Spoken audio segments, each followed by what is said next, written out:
Hello everyone, welcome to Vidyashree academy. I hope you are doing well. आज हम discuss करने वाले हैं रोजगार और निर्माण के अंतर्गत आने वाले इम्पोर्टेंट न्यूज़ एनालिसिस। आज की जो फर्स्ट न्यूज़ है वो है रॉ के नए चीफ बने रवि सिन्हा। तो रॉ एक एजेंसी है, आप सभी जानते होंगे, काफ़ी चर्चा में रहती है। तो वर्तमान में जो रॉ के हेड हैं वो कौन बन चुके हैं, नाम याद रखना है आपको, रवि सिन्हा। 1988 छत्तीसगढ़ कैडर के आईपीएस ऑफिसर रह चुके हैं। और इसके पहले जो रॉ ऑफिसर थे उनका नाम था सामंत गोयल।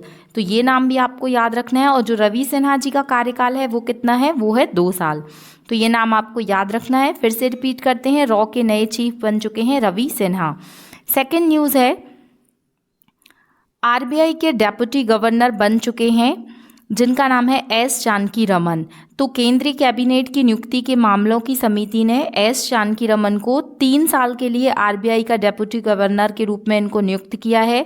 और एसबीआई के एमडी रह चुके हैं जानकी रमन जी, जिन्होंने महेश जैन की जगह ली है। तो ये सब आपको याद नहीं रखना है, सिर्फ आपको एक पॉइंट याद रखना है यहाँ पर कि आरबीआई के डेप्यूटी गवर्नर कौन बन चुके हैं, नाम याद रखना है एस जानकी रमन।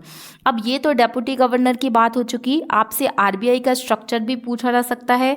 आरबीआई किस कमेटी के रिकमेंडेशन पर बना था, हिल्टन आयोग। 1934 का आरबीआई एक्ट के तहत आरबीआई की स्थापना की गई थी। इसके स्टैटिक फैक्ट आपको याद होने चाहिए, इससे क्वेश्चन पूछे गए हैं। वर्तमान में आरबीआई के गवर्नर कौन है और कौन से नंबर के हैं, ये आप मुझे कमेंट बॉक्स में लिखकर बताने वाले हैं। नेक्स्ट क्वेश्चन है कि न्यूजीलैंड की पूर्व प्रधानमंत्री लिख रही हैं अपनी किताब। अब आपको लग रहा होगा कि ये वाली न्यूज़ हम क्यों पढ़ रहे हैं, इसका क्या एग्जाम से कुछ लेना देना है। तो यस, न्यूजीलैंड की पूर्व प्रधानमंत्री जिनका नाम है जैसिंडा आर्डर्न, और ये जो हैं ये सबसे कम उम्र में प्रधानमंत्री रहने का इन्होंने जो खिताब हासिल किया था, इसलिए ये क्वेश्चन आपसे पूछा जा सकता है। इसलिए ये नाम याद रखिएगा आप कि जैसिंडा आर्डर्न किस देश की पूर्व प्रधानमंत्री रह चुकी हैं। आंसर होगा न्यूजीलैंड। नेक्स्ट क्वेश्चन है, ये काफ़ी चर्चा में रहा है, टाइटैनिक मूवी आप सभी ने देखी होगी। तो टाइटैनिक का जो मलबा है, जो डिब्री है, उसको देखने के लिए कुछ लोग रिसर्च के लिए गए थे। और जितने लोग गए थे, मतलब 5 लोग ये रिसर्च कर रहे थे और पांचों के पांचों लोगों की मृत्यु हो चुकी है।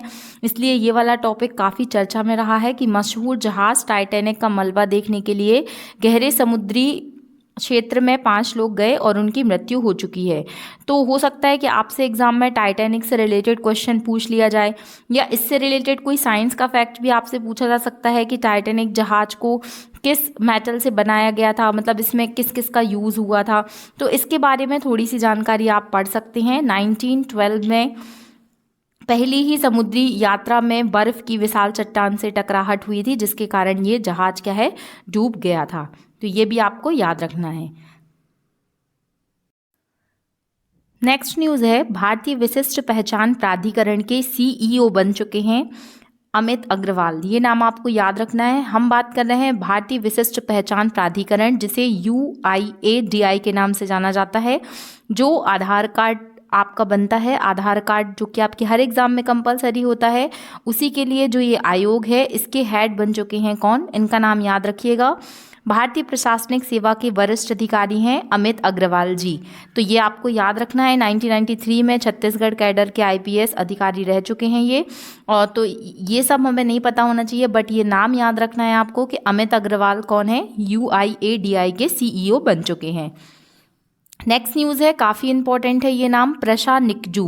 प्रशा निकजू ने क्या किया है ऐसा कि हम इनको पढ़ रहे हैं। तो 5 वर्ष की उम्र में एवरेस्ट के बेस कैंप तक पहुंचने वाली ये सबसे कम उम्र की लड़की बन चुकी हैं। प्रशा निकजू ने अपने पिता पर्वतारोही लोकेश निकजू जी के साथ 5364 मीटर की ऊंचाई के बेस कैंप, जो एवरेस्ट का बेस कैंप है, वहां पर चढ़कर एक नया रिकॉर्ड कायम किया है। वह दुनिया की सबसे ऊंची चोटी के बेस कैंप पर पहुंचने वाली सबसे कम उम्र की पर्वतारोही बन चुकी हैं। और यह उपलब्धि हासिल करने वाली प्रशा 12 दिन में 130 किलोमीटर की दूरी तय की है। तो ये सब आपको नहीं याद होता है इतना डिटेल में, बस हमें ये पता होना चाहिए कि 5 वर्ष की उम्र में एवरेस्ट के बेस कैंप तक पहुँचने वाली जो सबसे कम उम्र की लड़की है उसका नाम क्या है? प्रशा निकजू। ओके, और माउंट एवरेस्ट की हाइट भी आपको पता होनी चाहिए। तो माउंट एवरेस्ट की हाइट, ये हमने से केवल उसके बेस कैंप की हाइट बताई है यहाँ पर 5364 मीटर। आप मुझे कमेंट बॉक्स में लिखकर बताएंगे कि माउंट एवरेस्ट की हाइट कितनी है। नेक्स्ट जो न्यूज़ है वो है कनाडा में फेसबुक और इंस्टाग्राम पर जो न्यूज़ कंटेंट है अब वो बंद करेगी मेटा। सबसे पहले फेसबुक का नाम सुनते ही आपको पता होना चाहिए कि मेटा क्या है। तो फेसबुक को अब मेटा के नाम से भी जाना जाता है। तो याद रखिएगा कि कनाडा में एक ऑनलाइन समाचार अधिनियम है जिसे बिल C-18 के नाम से भी जाना जाता है। तो वो वहाँ पर क्या हो चुका है? इफेक्टिव हो चुका है। इसी के कारण कुछ रूल्स रेगुलेशन में चेंजेस हुआ है और इसी के तहत बोला गया है कि फेसबुक और इंस्टाग्राम पर जो न्यूज़ कंटेंट आता है अब उसे क्या है? ब्रॉडकास्ट नहीं कर सकते हैं, उसे पब्लिश नहीं किया जा सकता है। इसीलिए ये काफ़ी चर्चा में रहा था, काफ़ी डिबेटेबल टॉपिक था। तो याद रखिएगा कि कनाडा में फेसबुक और इंस्टाग्राम पर न्यूज़ कंटेंट बंद करेगी मेटा। अब बात फेसबुक और इंस्टाग्राम की आई है तो यहाँ पर हमें पता होना चाहिए कि फेसबुक और इंस्टाग्राम की स्थापना कब हुई थी और किसके द्वारा इसकी स्थापना की गई थी, आप मुझे कमेंट बॉक्स में लिखकर बताने वाले हैं। नेक्स्ट क्वेश्चन है कि इंटेल इंडिया की हेड ने दिया इस्तीफा। नाम क्या है? तो इंटेल इंडिया की जो हेड थी निरवत्ती रॉय। निरवत्ती मतलब होता है त्यागना। तो आप ऐसे याद कर सकते हैं कि इंटेल इंडिया की जो हेड थी निरवत्ती, उन्होंने अपने पद से निवृत्ति दे दी है। तो निरवत्ती रॉय इंटेल इंडिया की कौन थी? प्रेसिडेंट रह चुकी हैं और इन्होंने अपने पद से इस्तीफा दे दिया है। तो ये आपको याद रखना है। 2005 में सेट इंजीनियरिंग, ये इतना डिटेल में हमको नहीं पढ़ना है, आप सिर्फ इतना ही याद रखिए कि इंटेल इंडिया की जो प्रमुख थी निवृत्ति रॉय, उन्होंने अपने पद से इस्तीफा दे दिया है। मोस्ट इंपॉर्टेंट न्यूज़ है यहाँ पर कि परम विक्रम सुपर कंप्यूटर जिस एग्जाम में पूछा जाता है उसमें ये क्वेश्चन आपसे डेफिनेटली पूछा जा सकता है कि 1000 GB रैम के कंप्यूटर ने काम शुरू कर दिया है।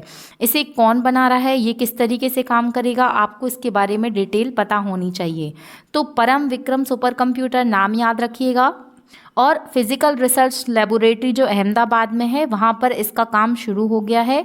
ये क्या करेगा? 1 सेकेंड में 1 क्वाड्रिलियन मतलब एक अंक के पीछे जो 15 शून्य की गणना करने तक ये क्या होगा? सक्षम होगा। नाम क्या है? परम विक्रम सुपर कंप्यूटर। तो ये आपको याद रखना है। नेक्स्ट जो न्यूज़ है वो है कि खुदाई के दौरान 3000 साल पुरानी तलवार मिली है। कहाँ पर मिली है? जर्मनी में मिली है। तो इस तरीके के क्वेश्चन यूपीएससी भी पूछ सकता है, आपसे पूछे जाते हैं पिछले सालों में। अगर आप क्वेश्चन पेपर देखेंगे प्रीलिम्स के तो आपको पता होगा कि जब भी कोई साक्ष्य किसी चीज़ का कहीं पर भी मिलता है तो उससे क्वेश्चन पूछे जा सकते हैं। बस इतना याद रखिएगा कि जर्मनी में खुदाई के दौरान 3000 साल पुरानी तलवार मिली है। कहाँ पर? जर्मनी में मिली है। नेक्स्ट क्वेश्चन है, इंपॉर्टेंट न्यूज़ है, आईटी से रिलेटेड है कि आईआईटी बॉम्बे को 315 करोड़ रुपए दान में दिए हैं। कौन दे सकता है? तो कोई दानवीर ही होगा। नाम है नंदन नीलकर्णी। याद रखिएगा, इन्फोसिस के को फाउंडर नंदन नीलकर्णी जी ने आईआईटी बॉम्बे को 315 करोड़ रुपए डोनेट किए हैं। और चूंकि ये इसी इंस्टीट्यूट से इन्होंने पढ़ाई की है और इनको 50 साल इनके पास आउट होने को हुए थे, इसी उपलक्ष्य में इन्होंने 315 करोड़ रुपए किसको दिए हैं? आईआईटी बॉम्बे को दिए हैं। इसके पहले ये 85 करोड़ रुपए आईआईटी बॉम्बे को ओके, नीलकर्णी ने इससे पहले भी आईआईटी बॉम्बे को पैसे दिए थे। तो ये आपको याद रखना है। यहाँ पर आपसे क्वेश्चन पूछे जा सकते हैं क्योंकि ये सबसे बड़ा इनको दानवीर माना जाता है। तो याद रखिएगा 400 करोड़ रुपए ये लगभग दान कर चुके हैं अभी तक इस प्रकार के इंस्टीट्यूट में। तो ये आपको याद रखना है। ओके, नेक्स्ट न्यूज़ है कि जुपिटर पर हरी लाइट कैप्चर की गई है। नासा के अंतरिक्ष यान जूनो ने जुपिटर ग्रह के जो नॉर्थ पोल है वहाँ पर हरे रंग की लाइट को कैप्चर किया है। इतना इम्पोर्टेंट नहीं है बट आप पढ़ना चाहें तो इसको एक बार देख सकते हैं। नेक्स्ट क्वेश्चन है, क्रिश्चियन रोबार्टो ने हाई हील्स पहनकर 100 मीटर दौड़ का रिकॉर्ड बनाया। तो कोई लड़की यदि हाई हील्स पहनकर इस प्रकार का रिकॉर्ड बनाती तो ये बहुत नॉर्मल था, बट ये न्यूज़ इतना ज़्यादा चर्चा में इसलिए हो गया क्योंकि ये काम एक पुरुष ने किया है। तो इनका नाम है क्रिश्चियन रोबार्टो और इन्होंने रिकॉर्ड बनाया है। ये कहाँ के हैं? तो ये स्पेन के हैं। याद रखिएगा। नेक्स्ट क्वेश्चन जो महत्वपूर्ण है वो है भारत को स्पेशल स्लॉट की पेशकश। तो यहाँ पर मिस्र ने घोषणा की है कि वह स्वेज नहर इकोनॉमिक जोन के भीतर भारत के लिए एक स्पेशल जो स्लॉट है वो बनाएगा। और मिस्र ने जब नरेंद्र मोदी जी के द्वारा ये घोषणा की है, चूँकि भारत और मिस्र के जो संबंध हैं वो काफ़ी अच्छे संबंध हैं, तो जब मोदी जी मिस्र की यात्रा पर गए थे, अभी कुछ दिन पहले की ही बात है ये, उस दौरान इस डील पर साइन किए गए हैं, तो याद रखिएगा। और चूँकि 1997 के बाद कोई भारतीय प्रधानमंत्री मिस्र की यात्रा पर गया था, तो इस दौरान जो इन्वेस्टमेंट है इस तरीके से वहाँ पर मिस्र और भारत के बीच में बढ़ने की संभावना व्यक्त की गई है, तो ये भी आपको याद रखना है। फिर इसके बाद जो महत्वपूर्ण न्यूज़ है वो है हिंदुस्तान यूनिलीवर लिमिटेड के सीईओ बने हैं रोहित जावा। रोहित जावा हिंदुस्तान यूनिलीवर लिमिटेड के जो एमडी है वो बन चुके हैं, एमडी और सीईओ बन चुके हैं, तो ये नाम आपको याद रखना है। यहाँ पर आपको वन लाइनर फैक्ट के रूप में बस याद रखना है। फिर अगर हम निधन की बात कर लेते हैं तो अमूल गर्ल के रचनाकार सिल्वेस्टर का निधन हो गया है। अमूल गर्ल की रचना करने वाले भारतीय विज्ञापन के दिग्गज माने जाते हैं सिल्वेस्टर द कुन्हा का 80 वर्ष की आयु में निधन हो गया है। बस वन लाइनर फैक्ट के रूप में इसको याद रखना है। और जूनियर हॉकी वर्ल्ड कप के स्टार राजीव मिश्रा जी का भी निधन हो चुका है। इन्होंने इंग्लैंड के मिल्टन कीज में 1997 में जो जूनियर हॉकी वर्ल्ड कप हुआ था उसमें ये भारत की ओर से प्रमुख स्ट्राइकर थे, तो इनका नाम याद रखिएगा कि राजीव मिश्रा जी का हाल ही में निधन हुआ। उनका संबंध किस खेल से था? आपको ऑप्शन में देगा हॉकी, क्रिकेट, फुटबॉल, तो याद रखिएगा कि इनका संबंध हॉकी से था। तो ये कुछ फर्स्ट वीक ऑफ जुलाई के जो रोजगार निर्माण में चर्चागत खबरें थी उसको हमने डिस्कस किया है। चूँकि रोजगार और निर्माण जो मध्य प्रदेश के एग्ज़ाम हैं और अन्य एग्ज़ामों में भी इसी से क्वेश्चन पूछे जा सकते हैं डायरेक्टली, तो अगर 10-15 मिनट के न्यूज़ एनालिसिस से हमारे 2-3 क्वेश्चन सही होते हैं तो ये काफ़ी अच्छा है। अगर आपको ये वीडियो अच्छा लग रहा है तो अपने दोस्तों तक शेयर कीजिएगा। चैनल सब्सक्राइब नहीं किया है तो please subscribe. Thank you so much. Keep learning, keep watching. जय हिंद, जय भारत।